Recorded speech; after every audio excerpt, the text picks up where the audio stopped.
puis ce qui se cache en fait derrière la cybersécurité. Aujourd'hui, on a en Occitanie beaucoup d'impact en fait économique, hein, parce que c'est le fond du problème de l'insécurité liée à la crise sanitaire. On le sait, notre filière aéronautique qui irrigue notre bassin d'emploi est particulièrement touchée, et la crise sanitaire, qui n'est pas une crise cyber, hein, ça, il est important de le garder en mémoire. Cette crise sanitaire a été un révélateur, un accélérateur de la transformation numérique pour beaucoup de monde. On a vu une interpénétration très importante du numérique dans notre vie personnelle, hein, pour avoir accès à l'information, pouvoir faire ses courses en ligne pendant la période de confinement, et puis aussi sur l'aspect professionnel, pendant cette période de confinement où il a fallu acquérir des réflexes de télétravail, de mettre en œuvre de manière rapide ces nouveaux modes de travail. Et finalement, les cybercriminels, comme tu l'as évoqué lors de la session précédente, se sont aussi adaptés à ce contexte numérique et ont surfé sur la vague du climat anxiogène en augmentant le phishing, les escroqueries en ligne sur l'achat de masques, de gel hydroalcoolique. Il y a un rapport d'Europol qui est assez édifiant justement sur cette capacité qu'ont eu les cybercriminels à surfer sur ces événements.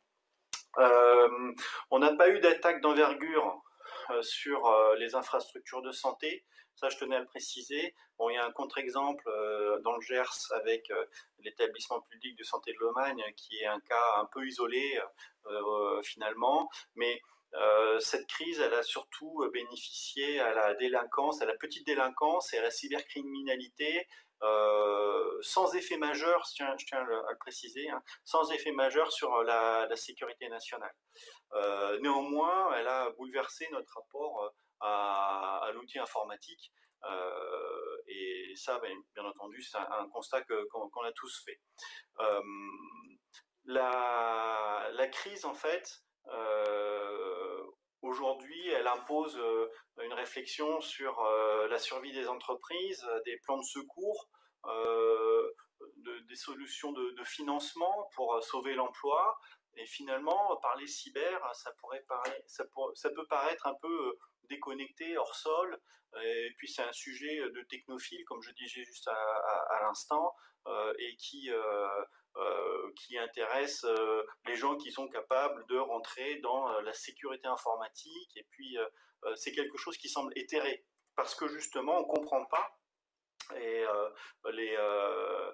on comprend pas l'impact que ça peut avoir sur l'aspect économique. Il faut bien se rendre compte qu'en fait, une entreprise qui est fragilisée sur le plan économique, elle a 80% de chance, enfin de 80% de chance, je ne sais pas si c'est vraiment une chance, mais dans 80% des cas, une attaque sur une entreprise fragilisée, une attaque cyber, scellera le destin de la société, à savoir qu'elle ne s'en relèvera pas.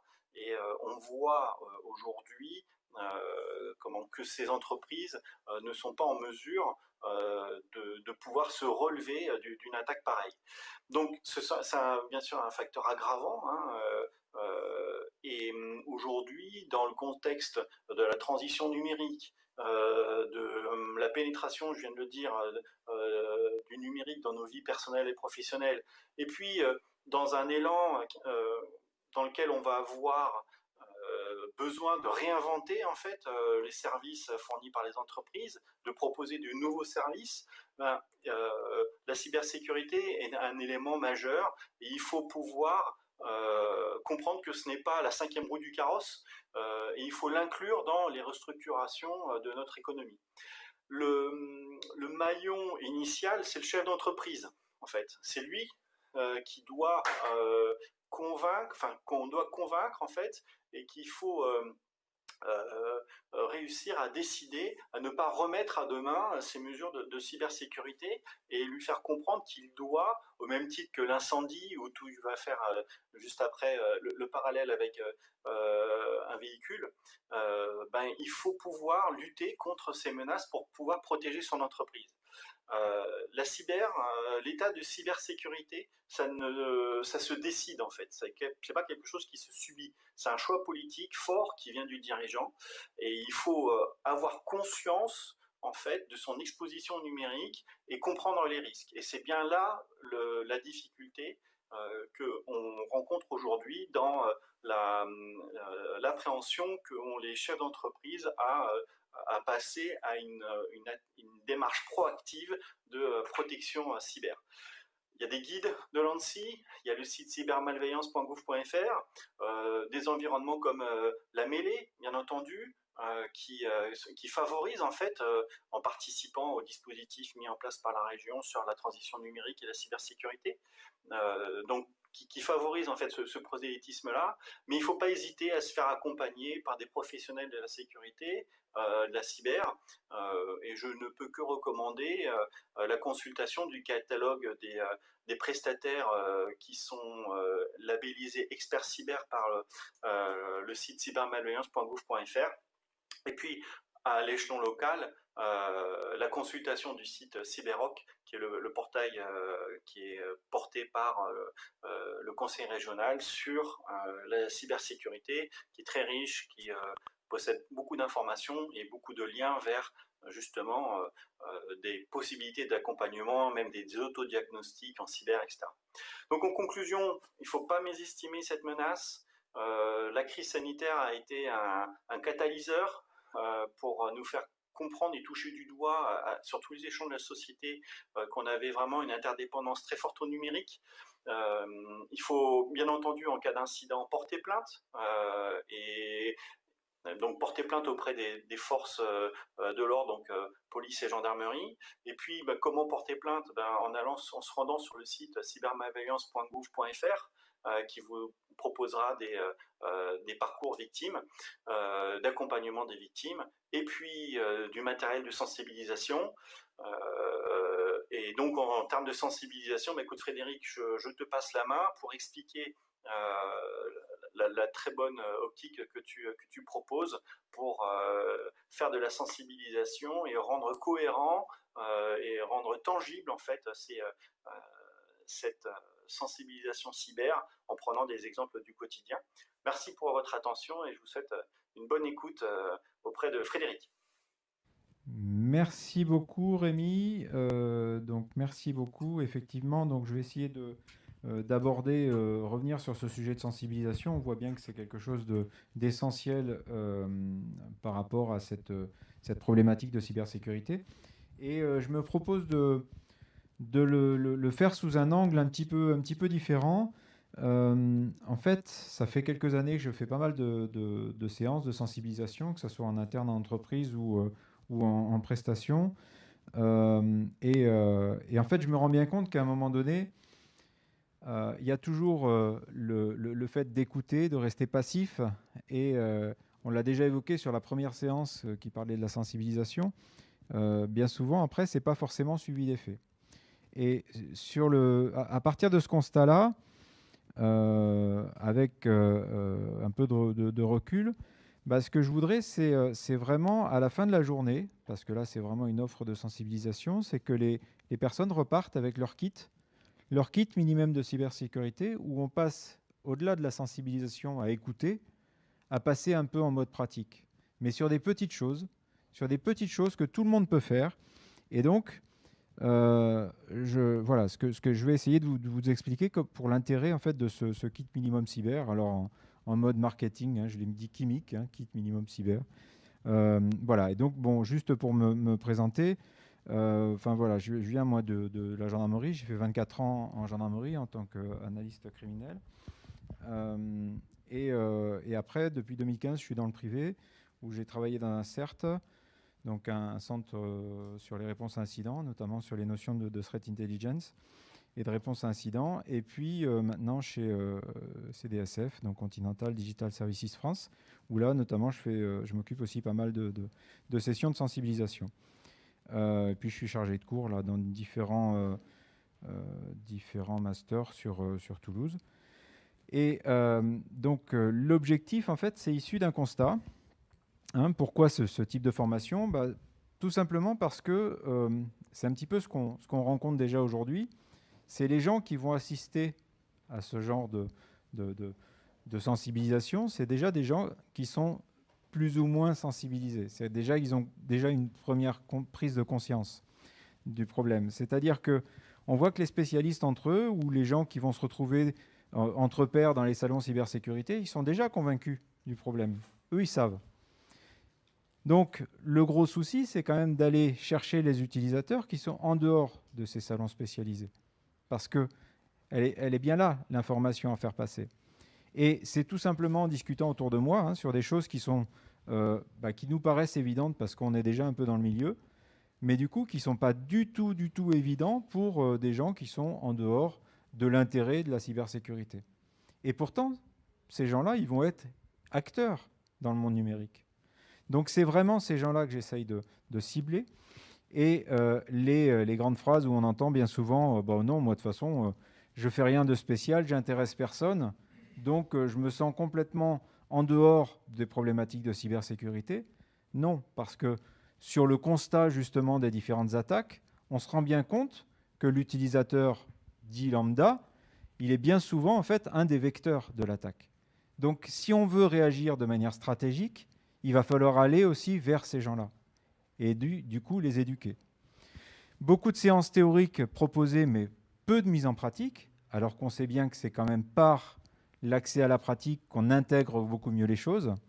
Et puis, quelque chose de simple, la loi de Pareto, 80-20, c'est-à-dire avec peu d'efforts, on peut avoir beaucoup de résultats pour réduire considérablement sa surface d'attaque. Donc c'est vraiment sous cet esprit-là où on part vraiment sur un besoin d'éducation en cybersécurité, mais c'est limite, c'est sociétal. C'est quelque chose maintenant parce que tout le monde dépend du numérique. Tout le monde est Internet, aussi bien à titre personnel que professionnel. Donc à un moment donné, tous ces gens-là, tout le monde doit être formé. Tout le monde doit avoir la bonne hygiène informatique. Des obligations légales, on en parlait déjà sur le précédent atelier, mais il y a certains maintenant articles de loi, donc c'est vraiment législatif, c'est une obligation légale qui parle d'une obligation de sécurité, de mettre en place des mesures de sécurité. Et donc ces mesures de sécurité-là doivent s'appliquer aussi bien aux entreprises, mais également aux utilisateurs, donc aux employés qui sont dans l'entreprise. Donc protection de l'entreprise, mais également protection des salariés. Une croissance des menaces, on en a déjà parlé, on en reparle, et les attaques qui proviennent principalement d'exploitation technique, mais également et bien souvent du mode opératoire de l'ingénierie sociale, c'est-à-dire en gros la manipulation de l'être humain pour arriver à faire quelque chose à quelqu'un. Et enfin, cette fameuse crise du Covid qui a démontré des pics d'attaque et une évolution dans les comportements dus au télétravail, avec des télétravailleurs qui vont être différents, des craintifs, des consciencieux, des ignorants, des téméraires, et tout ça va conduire à des augmentations en fait dans le risque numérique. Quelques constats, 667% d'attaques par phishing liées au Covid-19 depuis fin février 2020. Cette annonce-là, elle était en avril 2020. D'accord ? Donc il y a vraiment eu un constat d'une augmentation phénoménale des attaques avec des créations de noms de domaine sur les thèmes en lien avec la crise du Covid, etc. Donc on voit bien que les cybercriminels, en fait, ils vont rajouter à la crise. D'accord ? Il y a déjà une crise sanitaire, on va rajouter une crise numérique. Et dans ces constats, on voit principalement des problématiques d'escroquerie, d'usurpation de marque, de chantage, d'extorsion, de compromission par courrier électronique, avec des campagnes massives de phishing pour tromper les utilisateurs. Et on revient encore sur l'utilisateur. C'est lui qui est visé. Des disséminations de malware avec des vols d'identifiants bancaires, etc. Du ransomware, on en a parlé. Voire des campagnes de sextorsion également. Donc toujours pareil, récupérer de l'argent, toujours ce gain financier. des emails où Gmail, par exemple, intercepte 18 millions d'emails malveillants liés au Covid sur 240 millions de spams liés au coronavirus. C'est des chiffres détonnants, d'accord? On est tous confrontés à ça. Maintenant, est-ce qu'on est capable de reconnaître qu'on est sur une phase de fraude ou pas? Ce qui veut dire que si on n'est pas conscient de toutes ces menaces-là, si on n'est pas conscient et éduqué pour pouvoir reconnaître les menaces, ben on risque de se faire avoir. Et par notre attitude, ça risque de compromettre l'entreprise également. Donc, on parle de phishing, mais il y a également tous les types de fraudes, on va dire plus classiques, donc les faux ordres de virement internationaux, avec des préjudices énormes, plus de 750 millions d'euros estimés sur des faits qui ont été commis, et sur des tentatives, on arrive à plus d'1,8 milliard d'euros. Donc on voit bien que les cybercriminels, ils ont bien vu le vecteur numérique comme étant un terrain de jeu énorme. Le contexte de la crise, on l'a dit, ça cristallise toutes les tensions, les attentions, et ça génère des nouvelles perspectives pour les fraudeurs. Donc, ils vont en plus utiliser des manières d'opérer, donc liées à l'ingénierie sociale, qui vont proposer le thème, ou en tout cas l'argumentaire, dont les interlocuteurs, du coup l'utilisateur, a envie d'entendre. Donc il va vraiment plonger dedans parce qu'au final, avec en plus ce contexte anxiogène, mais en fait, il va aller vers l'endroit où il a envie d'aller. À savoir que la formation sur la détection des phishing, elle s'estompe après 6 mois. Ce qui veut dire que dans les conseils de sensibilisation, on doit faire des sensibilisations régulières, d'accord, à tous les types d'acteurs. On doit conserver des preuves des actions de sensibilisation parce que ça revient sur l'argumentaire, notamment l'accountability, par exemple pour le RGPD, ou l'ISO 27, si jamais on est dans une démarche de certification. On doit toujours conserver les preuves de ce qu'on fait pour justifier, d'accord? Mais également par rapport à une attaque, si jamais on est victime, ben ça permet de se dédouaner, entre guillemets, en disant « Ok, mais je suis victime peut-être, mais j'ai déjà mis en place tout un tas de mesures qui me permettaient quand même de faire monter mon niveau de maturité en termes de sécurité. » L'analyse de l'efficacité également de la formation. Alors il y a également maintenant des campagnes de faux phishing pour justement voir si les utilisateurs s'améliorent. Ça peut être quelque chose de très intéressant. Et puis tout ce qui est animation, vidéo, formation, côté plutôt ludique, qui est toujours intéressant également dans les sensibilisations. Et sur les notions de fraude, on entend essentiellement parler de fraude aux faux présidents, donc les fameux faux ordres de virement internationaux, mais également les fraudes aux faux fournisseurs, les usurpations d'identité, les intrusions dans les systèmes, les fraudes aux faux clients. Et des fraudes, il y en a tout un tas de types. Parce qu'on va utiliser des thèmes et on va s'adapter. Enfin, les fraudeurs vont s'adapter à l'actualité. Donc, il va y avoir des abonnements cachés, il va y avoir des achats bloqués en douane, il va y avoir des annonces, des fausses annonces, des concours, des loteries, des spams, des annuaires professionnels, des arnaques nigérianes. Donc les types de fraude, c'est énorme. Ce qui veut dire que l'utilisateur, il est dans cet écosystème-là, et s'il n'a pas été formé, bah, il risque forcément de se faire avoir. Donc des risques financiers, bien évidemment, et puis des entreprises qui essayent petit à petit de prendre en compte ce phénomène-là et justement mettre en place des mesures de sensibilisation. Maintenant, on a différents types d'acteurs. On voit que l'utilisateur, là, il est en bas à gauche. C'est lui qui va être en lien direct avec le média, l'équipement, d'accord, informatique, qui va être un ordinateur, un téléphone, une tablette, d'accord, un disque réseau. Et quand on raisonne en termes d'entreprise, qui serait par exemple dans le cadre gris, bien souvent dans l'entreprise, on va avoir des administrateurs du système d'information qui peuvent être aidés par des spécialistes cybersécu. Maintenant, toute entreprise, voire même de toute façon les particuliers, on a en plus une interaction avec le cloud. Et avec l'évolution des objets connectés, on a une relation entre le cloud, les objets connectés, qui reviennent en lien avec le premier équipement et donc avec l'utilisateur. On voit que ça se complexifie, toute cette notion numérique. Et en même temps, il faut bien être conscient qu'on ne peut pas compter uniquement sur les spécialistes, donc administrateurs SI et spécialistes cybersécu, pour sécuriser l'ensemble de cette complexité-là. Donc on voit bien que l'utilisateur a un rôle primordial et que c'est une clé dans le maillon, en fait, c'est un maillon vraiment dans la chaîne de sécurité. Donc, à qui ça va s'adresser ce type de formation-là? On voit déjà qu'on a différents types d'acteurs. On a ici les ingénieurs informatiques, cybersécurité. Eux, ils vont avoir un besoin plutôt de connaissances techniques, d'exigences liées à l'ISO 27, des métiers cybersécu ou des mesures organisationnelles, plutôt techniques, avec de l'implémentation. Donc ça, c'est des gens qui vont être plutôt sur la maîtrise du système d'information. Ce n'est pas une formation qui va s'adresser à eux. Par contre, après, on a d'autres types d'acteurs. Les dirigeants d'entreprise, eux, ils sont responsables. Ils décident également de la culture de sécurité de l'entreprise.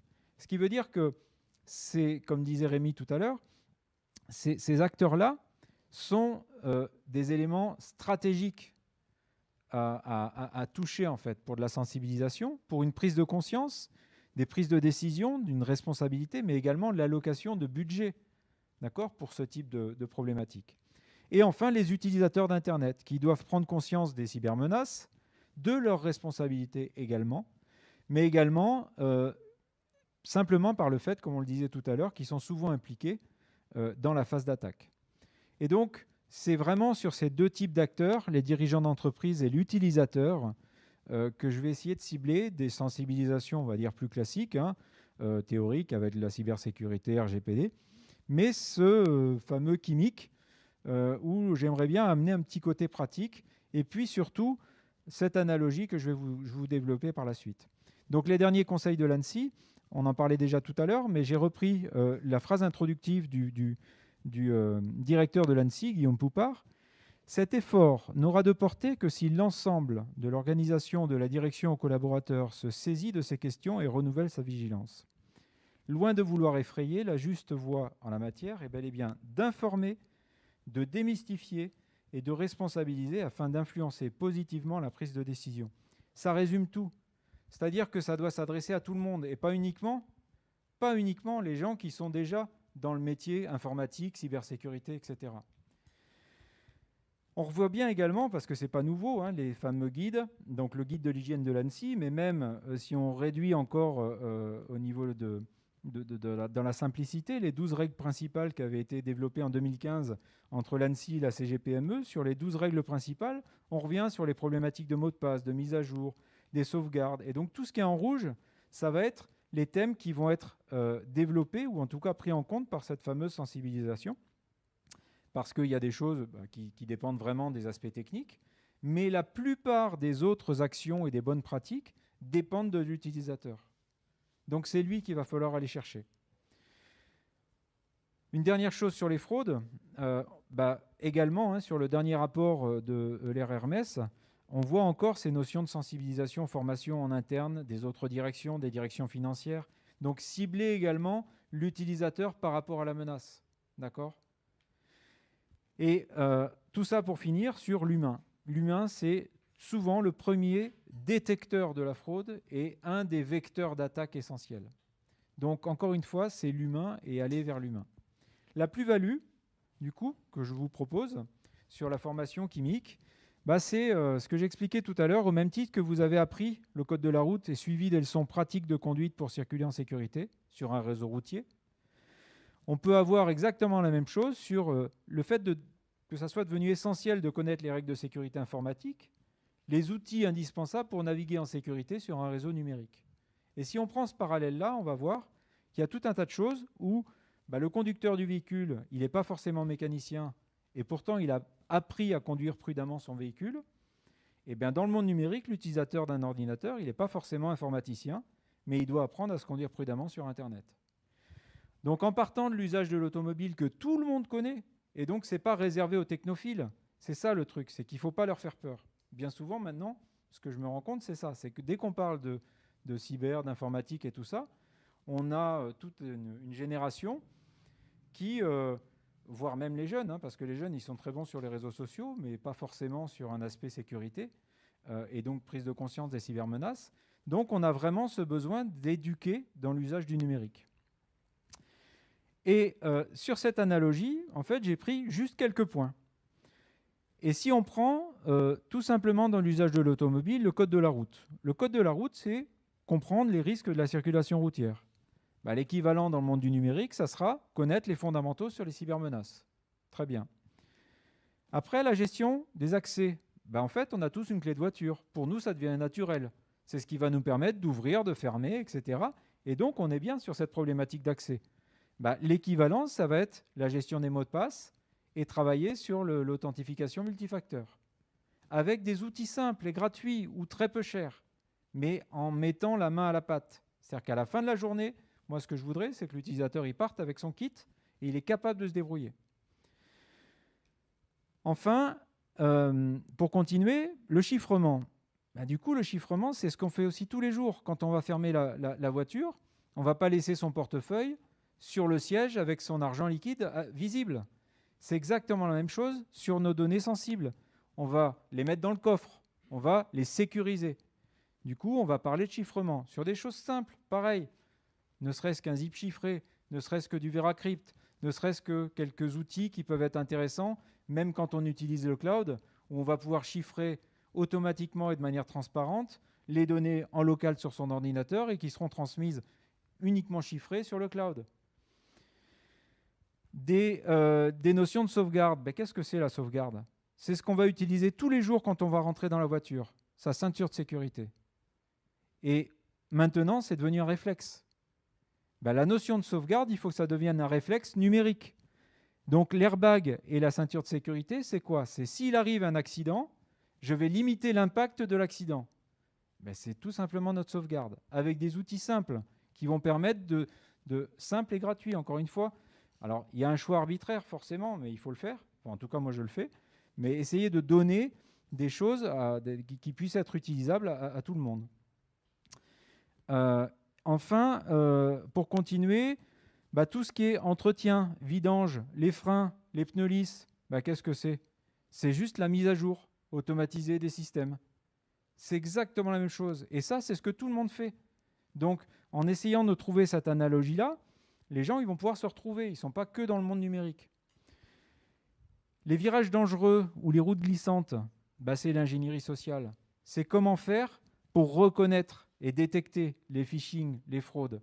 Et là, donc, amener des outils, enfin, pas des outils, mais plutôt des connaissances avec des entraînements sur des phishing, sur des sites, parce qu'il y a énormément de sites maintenant qui sont créés pour abuser également de l'utilisateur. Donc, des petites choses simples qui vont permettre de vérifier la crédibilité ou la fiabilité du site ou de l'email.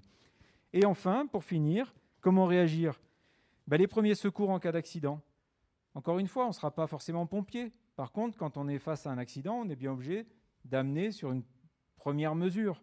Et bien là, que faire en cas d'incident avec quelques mesures simples.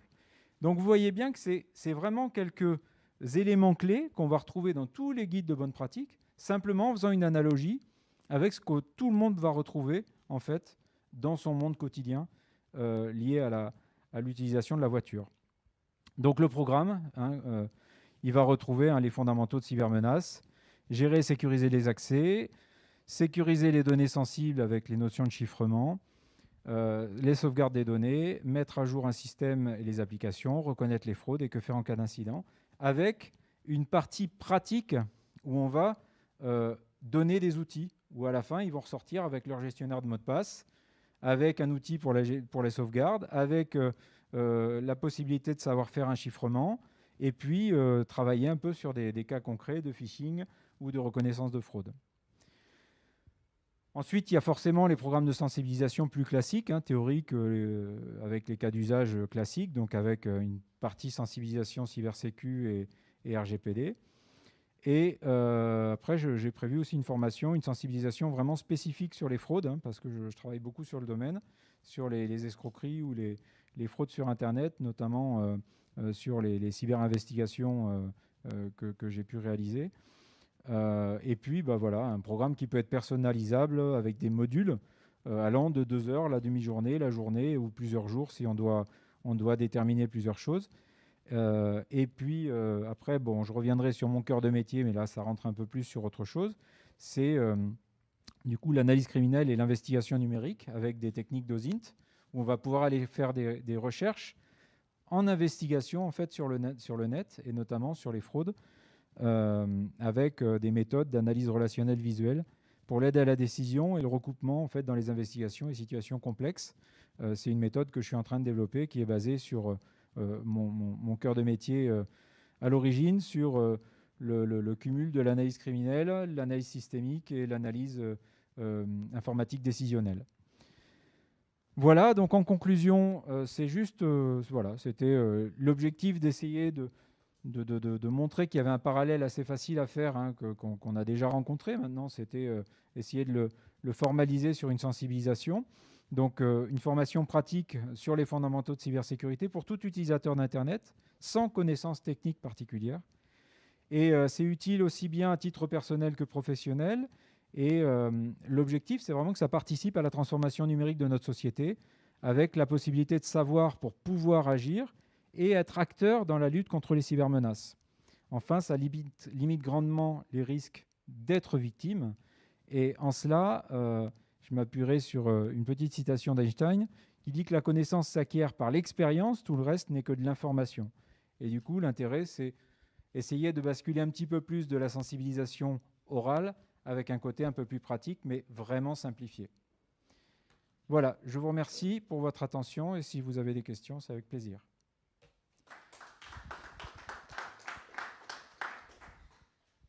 Si jamais ça vous intéresse, n'hésitez pas à m'envoyer un mail à contact@intelf.com et je reprendrai contact avec vous.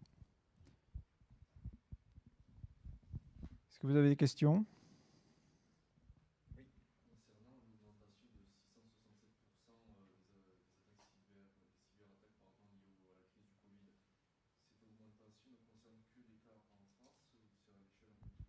Non, c'était mondial. Ouais. Alors oui, sur la question, c'était sur la notion des 660% d'augmentation des phishing au moment de la crise du Covid, à demander à quelle échelle c'était, et c'est à l'échelle mondiale.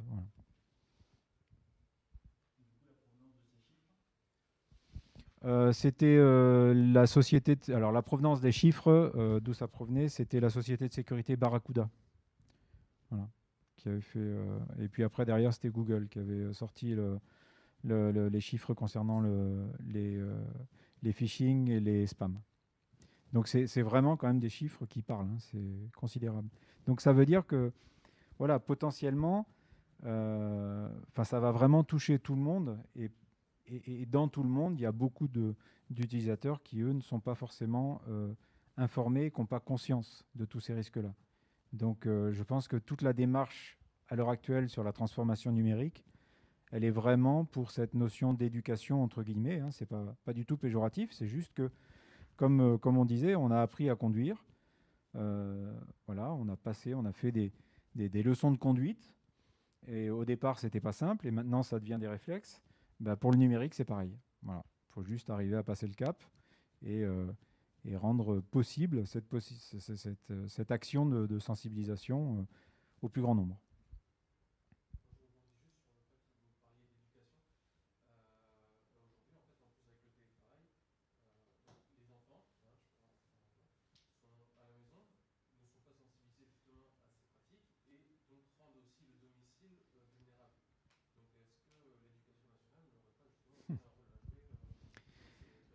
Alors, je rebondis. Donc, la question, c'est sur la base de cette éducation. C'est vrai qu'on constate que, avec le télétravail, les enfants sont également sur le même réseau, dans la maison.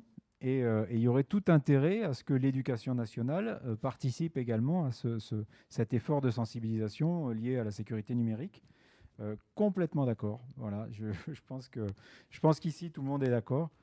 Ça fait partie des programmes à faire évoluer. Il y a quand même des actions qui sont intéressantes, notamment, il y a déjà quelques années, la gendarmerie avec AXA Assurance, il me semble, ils avaient créé le permis. D'ailleurs, c'était aussi sur cette notion de circulation routière. Vous savez, on a tous appris à faire du vélo là, avec les préventions routières. Et bien, en fait, ils avaient créé le permis Internet. Et je trouvais que c'était vraiment une action très, très, très bénéfique. Maintenant, je ne sais pas si c'est vraiment développé partout, mais je suis tout à fait d'accord. C'est vraiment quelque chose qu'il faudrait diffuser à tout le monde parce que c'est systémique l'histoire. C'est que si on est sensibilisé, si on est informé, c'est un peu comme la lumière, hein. La prise de conscience, la sensibilisation, le awareness, c'est ça, c'est la prise de conscience. C'est-à-dire qu'on va allumer, on va être dans une salle sombre. Quand on va se balader, on va se cogner s'il y a des meubles, etc. Si on allume la lumière, ben on va passer à côté. Voilà. Ben, la sensibilisation dans le monde numérique, c'est exactement pareil. Donc il y a une notion de pédagogie. C'est pour ça qu'il faut essayer d'éviter de faire peur. Et c'est bien le problème sur ce genre de sujet, parce que si on n'est pas technophile, forcément, ça fait peur et on n'a pas envie d'y aller. Donc essayez de le prendre sous un angle où tout le monde, en tout cas pratiquement tout le monde est conducteur d'une voiture, et en même temps, bah, ils ont appris, et on a après des actes réflexes. Du coup, c'est essayer de l'aborder sous cet angle-là. Voilà. Écoutez, je vous remercie beaucoup. Oui.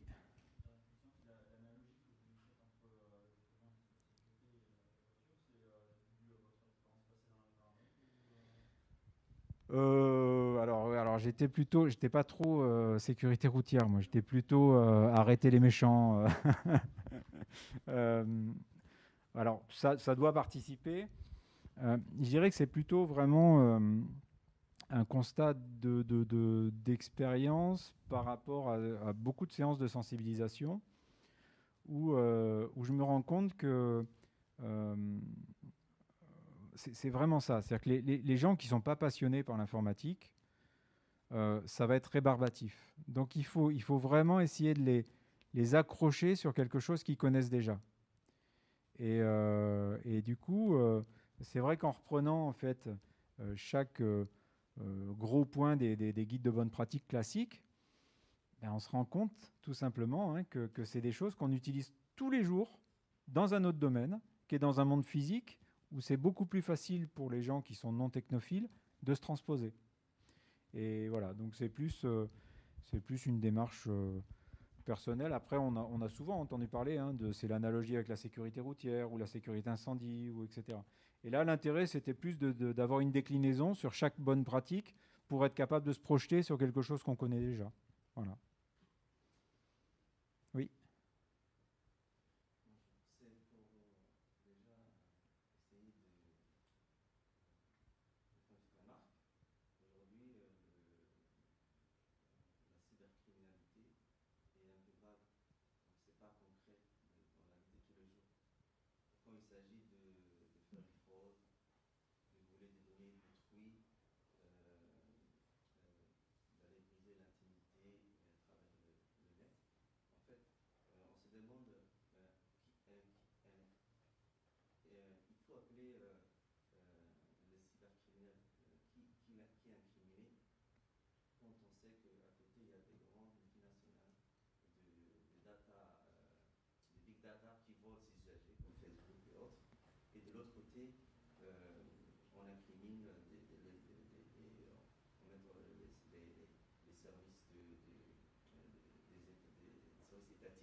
Alors, voilà. Donc, pour résumer, c'est un peu la notion entre la sécurité d'un attaquant et la sécurité de nos données vis-à-vis des entreprises qui vont traiter des données en type big data, style Facebook, etc. Et qui vont aussi potentiellement voler aussi nos données, enfin, voler entre guillemets. Justement, ça rentre un peu dans cette éducation-là. C'est-à-dire que dans la sensibilisation, on doit prendre en compte les notions d'attaque, d'identifier les types d'attaquants, d'accord, comprendre l'écosystème en fait de la cybercriminalité, mais en même temps, j'ai parlé également du RGPD. Et ce volet-là, il amène la protection de ces données personnelles, et donc prendre conscience également que tout ce qu'on va traiter sur Internet va générer de la donnée, et que ces données-là sont utilisées par différentes entreprises. Donc, toujours, c'est une histoire de prise de conscience. Maintenant, comparer les deux, pour moi, c'est quand même un peu différent. Il y en a un, c'est dans un aspect business légal, d'accord? Mais c'est bien nous qui allons accepter ce business légal. Dans la partie cybercriminalité, on ne vous laisse pas le choix, quoi. C'est-à-dire qu'à un moment donné, c'est plutôt une agression sur nos données. L'autre, c'est plutôt du business. Donc, il faut être conscient des deux. Il faut justement protéger ces données. Il faut être conscient de tout ce qu'on génère comme information et qu'il faut protéger cette information-là. Et là, on revient sur la sécurité de l'information, pas de l'informatique. D'accord? Et à partir de ce moment-là, on va réagir différemment. Mais encore une fois, c'est vraiment déjà une prise de conscience. Oui. Dernière, je dois prendre un train après, donc je suis désolé.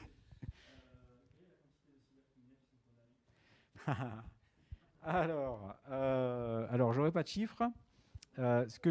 Alors, la question, c'est quelle est la quantité de cybercriminels qui est condamnée. J'aurais pas de chiffres, simplement une expérience.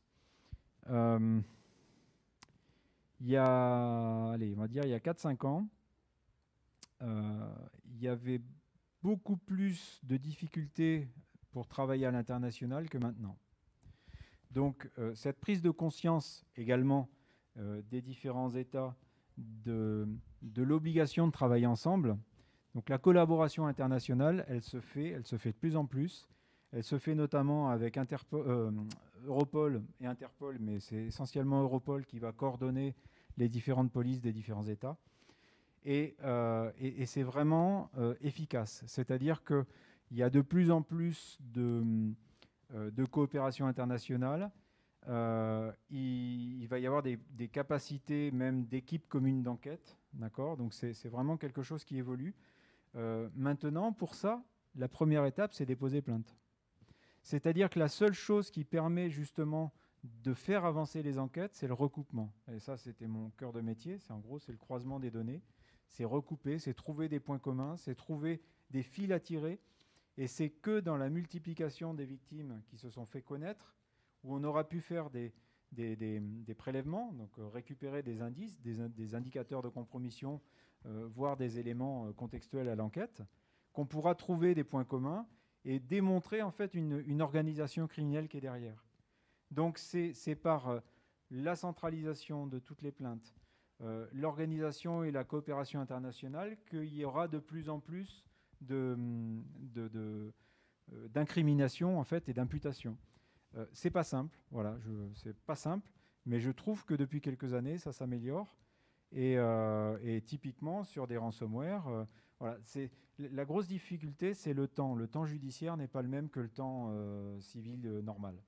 Donc voilà, pour aller choper des cybercriminels qui sont en Ukraine, ça va peut-être mettre 2 ans, mais on peut y arriver.